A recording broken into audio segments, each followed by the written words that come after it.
हम बात करते हैं मंगल ग्रह की। तो मंगल ग्रह एक लाल ग्रह, रेड प्लेनेट के नाम से भी जाना जाता है, क्योंकि यहां पर आयरन ऑक्साइड की उपस्थिति है। सूर्य से दूरी में चौथा ग्रह है। यह ग्रह को हम पृथ्वी के समान ग्रह कहते हैं।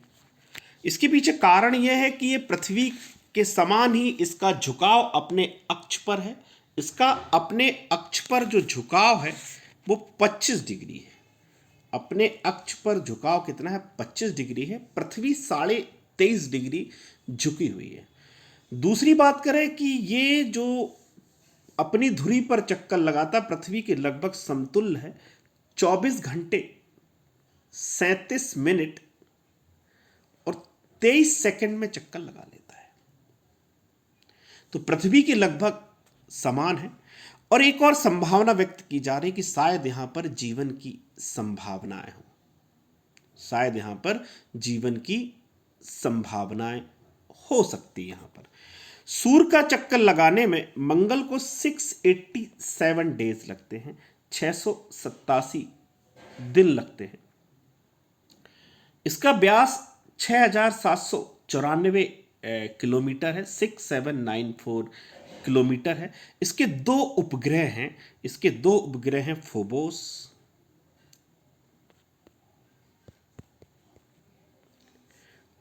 और डीमोस।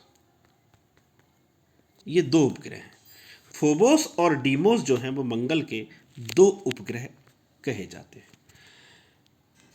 डीमोस के बारे में खास बात आपको नोट करनी है। डीमोस जो है इस पूरे सौर मंडल का सबसे छोटा उपग्रह है। डीमोस जो है इस पूरे सौर मंडल का सबसे छोटा उपग्रह है। दूसरी बात हम यहां पर देखें, यहां पर एक पर्वत है जिसका नाम है निक्स ओलंपिया। ये निक्स ओलंपिया जो पर्वत है ये एवरेस्ट से भी ऊंचा है, 3 गुना ऊंचा है एवरेस्ट से। निक्स ओलंपिया। यहां पर एक ज्वालामुखी का ढेर भी है जिसे हम ओलंपस मॉन्स के नाम से जानते हैं। ओलंपस मॉन्स के नाम से जानते हैं। यहां पर बहुत सारे सैटेलाइट भेजे गए इसकी स्टडी करने के लिए। ओडिसी भेजा गया, डीप स्पेस भेजा गया, बीगल भेजा गया, स्प्रिट, अपॉर्चुनिटी, इनसाइट। और भारत के इसरो ने मंगलयान भेजा जो 5 नवंबर 2013 को सतीश धवन अंतरिक्ष केंद्र से भेजा गया और 24 सितंबर 2014 को मंगल के ऑर्बिट में प्रवेश किया। तो ये भारत की काफ़ी बड़ी उपलब्धि है। तो यहाँ पर फिर से बता देता हूँ, मैरिनर है, मार्स है, पाथफाइंडर है, ओडिसी है, क्यूरोसिटी है, रोवर है, अपॉर्चुनिटी है और भारत का मंगलयान है जो यहाँ पर जा चुका है। आगे बढ़ते हैं। ये हम देख रहे हैं पाथफाइंडर को। अब हम बात करते हैं गैसियस ग्रहों की, जिनको हम जोबियन प्लैनेट भी कहते हैं। गैसियस ग्रह या बृहस्पति के ग्रह भी कहे जाते हैं, जो जोबियन प्लैनेट के नाम से जाने जाते हैं, जिसकी चर्चा मैं पहले कर चुका हूं। तो सबसे पहले हम बात करते हैं जुपिटर की। जुपिटर जो है सौर मंडल का सबसे बड़ा ग्रह है। सबसे बड़ा ग्रह है सौर मंडल का बृहस्पति। इसे हम मास्टर ऑफ गॉड कहते हैं, देवताओं का प्रमुख कहा जाता है जुपिटर को। जुपिटर यानी बृहस्पति के बारे में हम बात करें, बृहस्पति के पास स्वयं की अपनी एक रेडियो एनर्जी होती है। ठीक है, बृहस्पति क्या होती है? खुद की रेडियो एनर्जी होती है, इसलिए इसको नियर स्टार प्लैनेट भी कहते हैं। तारे के समान ग्रह के बारे में भी कहा जाता है, इसलिए इसको हम तारा सदृश ग्रह भी के नाम से भी जानते हैं। दूसरी बात देखें हम, इसकी बड़ा ग्रह है परंतु काफी तेजी से घूमता है। अपनी धुरी पर चक्कर 9 घंटे लगभग 50 मिनट में पूरा करता है।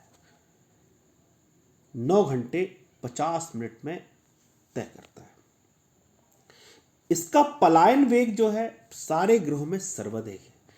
पलायन वेग, अगर आप फिजिक्स पढ़ी होगी आपने तो पलायन वेग आप जानते होंगे। पलायन वेग क्या है? एक ऐसा वेग जिससे किसी वस्तु को उस ग्रह से बाहर फेंका जाए तो वो पुनः वापस नहीं आती है, उसे हम पलायन वेग के नाम से जानते हैं। किस नाम से जानते हैं? पलायन वेग के नाम से जानते हैं। सर्वाधिक पलायन वेग किसका है? बृहस्पति का है। दूसरी बात देखें, इसके काफ़ी उपग्रह हैं बृहस्पति के, जुपिटर के काफ़ी हैं। जैसे हम बात कर लेते हैं, आयो है, आयो, यूरोपा, गैनीमेडे, कैलिस्टो। मैं इन चारों की बात क्यों कर रहा हूं? पहला मैंने बोला आयो, दूसरी हम बात कर रहे हैं यूरोपा, तीसरी बात कर रहे हैं गैनीमेडे, चौथी बात कर रहे हैं कैलिस्टो। ये चारों में जिनकी बात करूं, पहले भी बता चुका हूं आपको, इन चारों की खोज गैलीलियो ने की थी, इसलिए इन्हें गैलीलियो उपग्रह के नाम से भी जाना जाता है। इन्हें हम गैलीलियो उपग्रह कहते हैं, जिसमें से गैनीमेडे जो है सौर मंडल का सबसे बड़ा उपग्रह है। जैसे डिमोस सबसे छोटा है, वैसे गैनीमेडे सबसे बड़ा उपग्रह है इस पूरे सौर मंडल। तो ढेर सारे उपग्रह हैं, लगभग 67 68। आप देखें इसमें थोड़ा संख्या परिवर्तित होती रहती है, तो आप इसको चेक करते रहिएगा। इतने सारे उपग्रह के इसको लघु सौर तंत्र के नाम से भी जाना जाता है। बृहस्पति को हम लघु सौर तंत्र के नाम से भी जानते हैं, लघु सौर तंत्र कहते हैं बृहस्पति को। तो बृहस्पति की खास बात देखी आपने, फिर से मैं रिपीट करता हूँ कुछ बातें, कि 9 घंटे 50 मिनट में चक्कर लगा ली, जबकि सूर्य की परिक्रमा लगाने में लगभग इसको 11.5 वर्ष लगते हैं। 11.86 ईयर इसको लगते हैं चक्कर लगाने में। और बृहस्पति पर एक ग्रेड रेड स्पॉट पाए जाते हैं, जो एक प्रकार के लाल रंग का तूफान है यहाँ पर, और जिसे हम ग्रेड रेड स्पॉट के नाम से जानते हैं। एग्जाम में कभी पूछा सकता है कि ग्रेड रेड स्पॉट क्या है, तो बृहस्पति पर आने वाले तूफानों को हम ग्रेड रेड स्पॉट के नाम से जानते हैं। यहाँ पर अगर हम उपग्रहों की बात करें तो बृहस्पति पर जो है वो उपग्रह भी गए हुए हैं। बृहस्पति पर कैसनी उपग्रह गया हुआ है, कैसनी नाम का।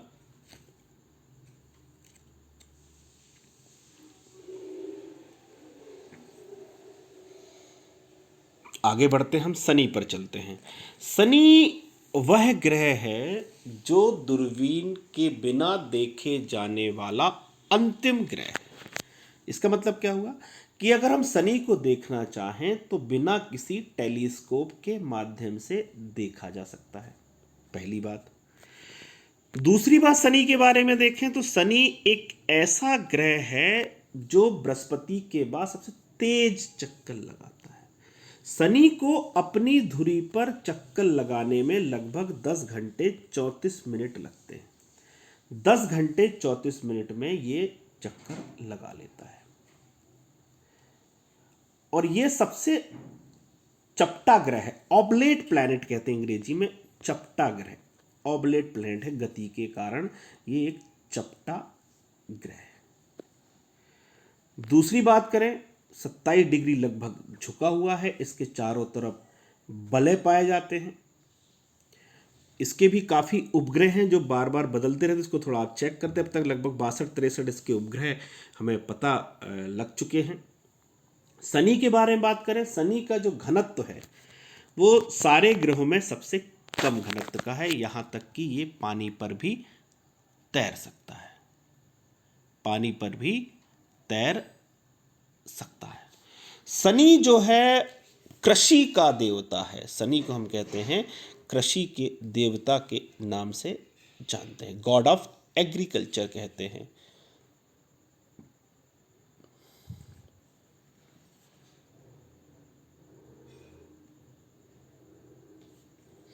शनि के बारे में देखें तो शनि के चारों तरफ रिंग्स पाए जाते हैं। शनि के चारों तरफ जो हैं बले हैं, और जो लगभग 2.5 लाख किलोमीटर में फैले हुए हैं, और शनि के चारों ओर ये चक्कर लगाते रहते हैं। शनि के उपग्रहों की बात करें, शनि का उपग्रह टाइटन है, शनि का उपग्रह मिमास है, फोबे है, डायनो है, एनसिलेडस है। तो ये शनि के क्या हैं? उपग्रह हैं।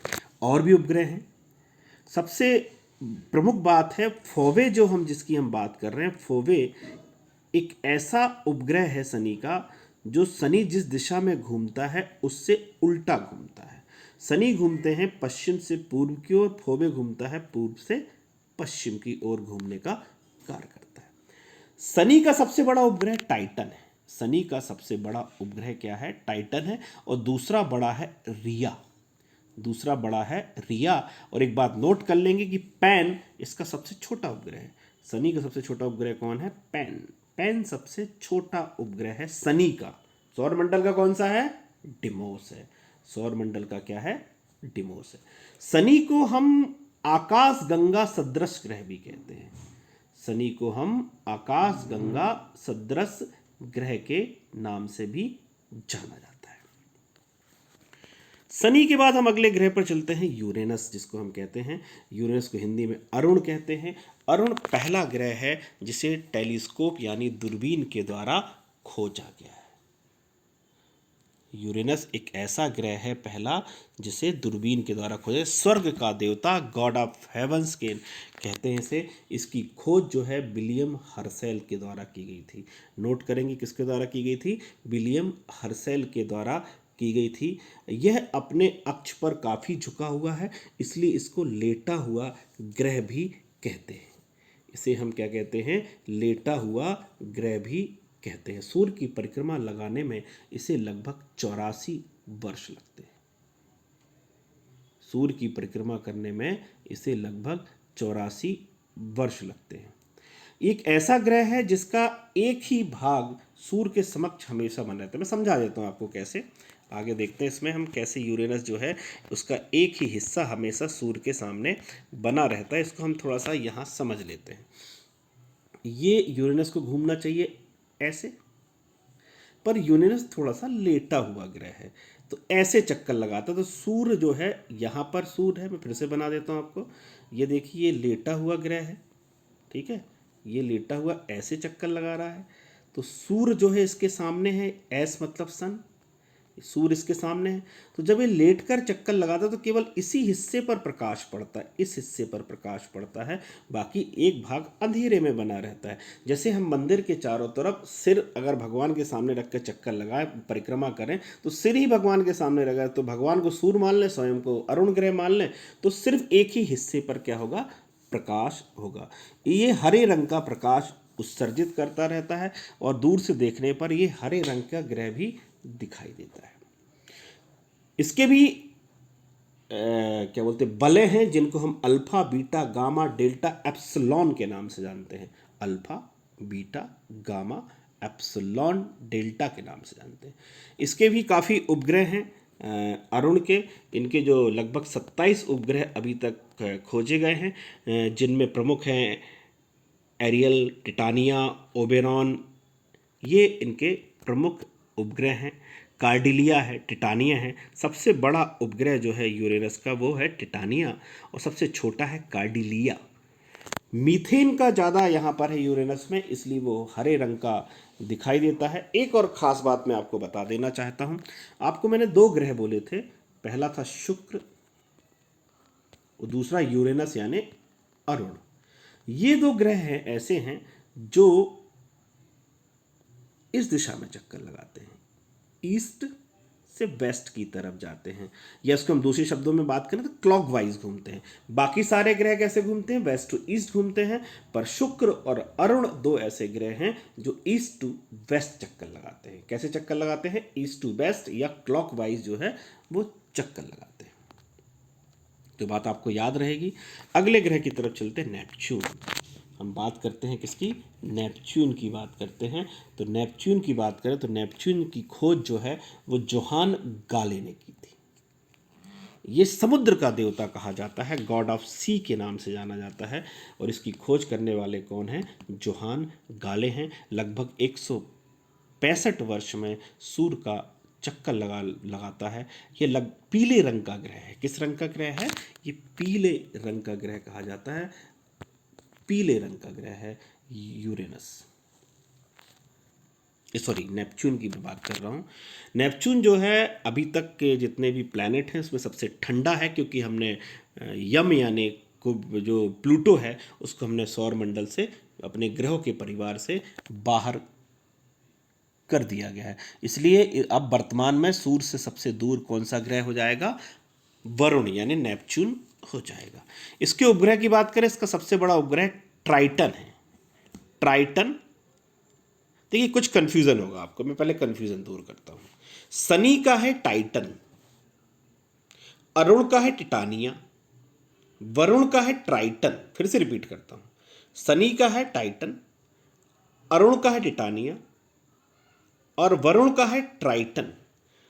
और एक प्रमुख उपग्रह इसका नैरेड। प्रमुख उपग्रह कौन सा है? नैरेड इसका प्रमुख उपग्रह है। तो ये है हमारे कुल ग्रहों के बारे में बात की हमने। ट्राइटन देखा आपने। अब हम बात करते हैं डॉर्फ प्लैनेट, बौने ग्रह की बात करते हैं। किसकी बात करते हैं? बौने ग्रह की बात करते हैं। वर्तमान में हमने प्लूटो को किस में डाल दिया गया है? बौने ग्रहों की श्रेणी में डाल दिया गया है। अगर ये ग्रह होता तो सौरमंडल का सबसे छोटा ग्रह होता।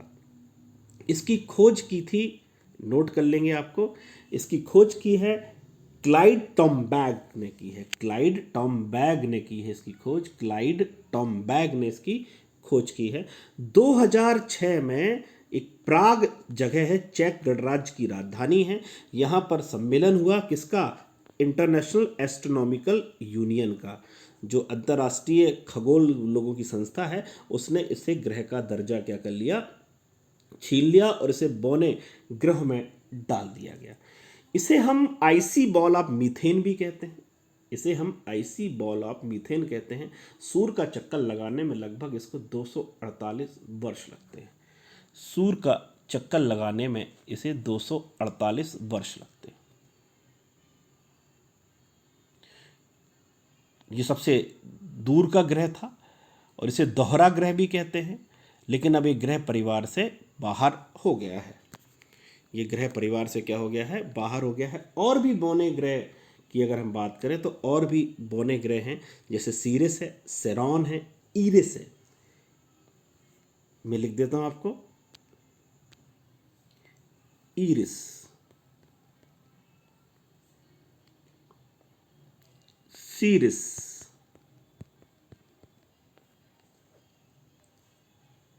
शेरॉन, make make make make make make make make भी क्या है? एक प्रकार का क्षुद्र ग्रह। तो ये हो गई बात क्षुद्र ग्रह की, जिसको प्लूटो को बाहर कर दिया गया है। और भी आपको मैं बता देता हूँ, ईरिस, प्लूटो, ये जो है क्या कहलाते हैं? ये क्षुद्र ग्रह के नाम से जाने गए। अब हम बात करते हैं बौने ग्रह के बाद क्षुद्र ग्रहों की। क्षुद्र ग्रह जिसको हम कहते हैं एस्टेरॉइड्स कहते हैं अंग्रेजी में। तो ये क्षुद्र ग्रह जो है ये मंगल और बृहस्पति के बीच में फैले हुए हैं। किसके बीच में फैले हुए हैं? मंगल और बृहस्पति के बीच में सूर्य का चक्कर लगा रहे हैं ये क्षुद्र ग्रह। अगर आप एक पतली सी श्रृंखला देखेंगे तो काफी पतली सी श्रृंखला दिखाई देगी क्षुद्र ग्रहों की। क्षुद्र ग्रह लगभग 40,000 है इनकी संख्या है। और क्षुद्र ग्रहों की बात करें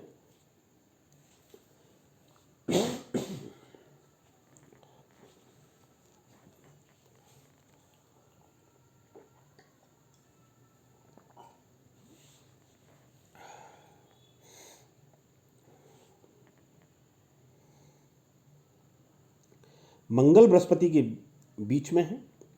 और क्षुद्र ग्रहों में सीरिस एक ऐसा क्षुद्र ग्रह है जो सबसे चमकीला, CERES, CERES सबसे चमकीला ग्रह है। और इसमें एक और क्षुद्र ग्रह है, एकमात्र ऐसा क्षुद्र ग्रह है जिसे हम बिना किसी दूरबीन के देख सकते हैं, वो है फोर वेस्टा। फोर वेस्टा एक ऐसा क्षुद्र ग्रह है जो बिना किसी दूरबीन के देखा जा सकता है। क्षुद्र ग्रह के बारे में एक दो बातें और बता देता हूं आपको कि क्षुद्र ग्रह 316201, 316201, मैं फिर से लिख देता हूं 316201। इसका नामकरण मलाला यूसुफजाई के नाम पर किया गया है। किसके नाम पर किया गया है? पाकिस्तानी मलाला यूसुफजाई के नाम पर इसे हमने नामकरण इसका कर दिया गया है। तो ये है हमारे क्षुद्र ग्रह के बारे में बात। तो ये क्षुद्र ग्रह जो है, इस तरह की पट्टी आप देख रहे हैं, ये एस्टेरॉयड का बेल्ट है जो मंगल और बृहस्पति के बीच में आपको दिखाई देता है। इसके बाद हम बात करते हैं पुच्छल तारे की। पुच्छल तारे क्या हैं? ये पुच्छल तारे मैं फिर से बता देता हूं आपको। पुच्छल तारे धूल, बर्फ, गैस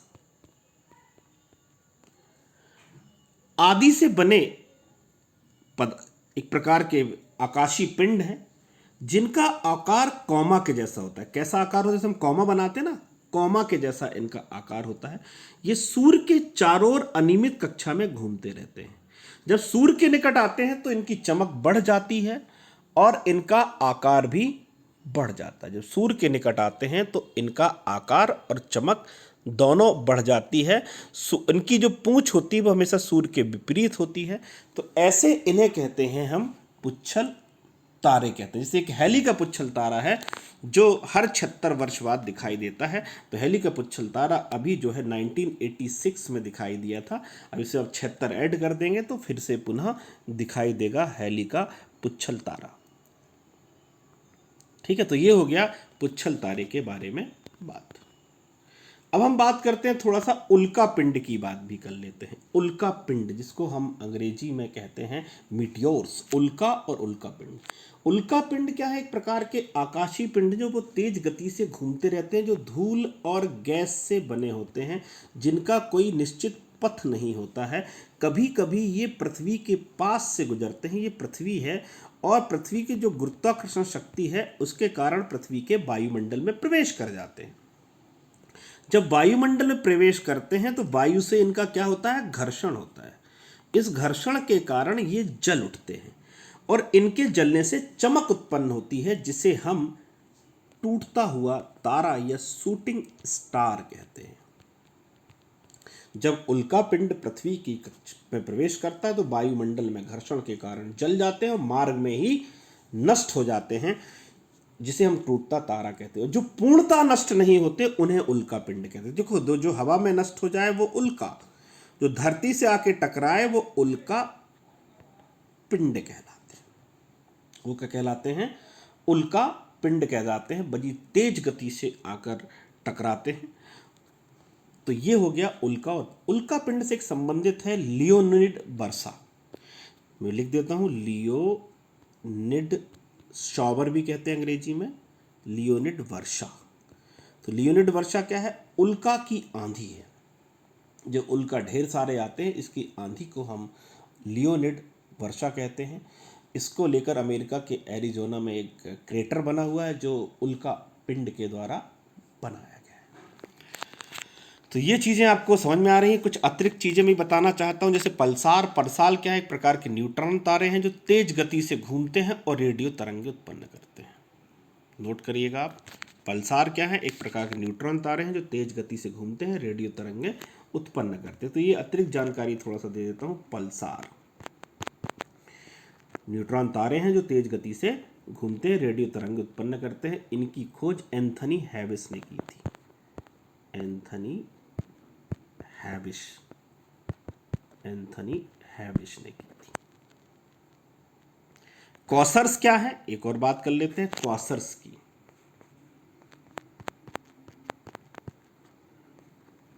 क्वासर्स क्या है? चमकीले आकाशीय पिंड है जिनका हम कह सकते हैं एक प्रकार के, इसका फुल फॉर्म होगा quasi stellar radio source. Quasi stellar radio source. तो क्वासर्स क्या हैं? आकाशगंगा से छोटे हैं लेकिन काफी ऊर्जा का उत्पादन करते हैं। सबसे चमकीला जो क्वासर्स है हमारे अंतरिक्ष का, वो है जो अभी तक ज्ञात है, वो है 3C273। 3C273 तो ये सबसे चमकीला है। इसके बाद हम अगले चर्चा करेंगे पृथ्वी की और पृथ्वी से संबंधित बातों की। बहुत बहुत धन्यवाद आपका।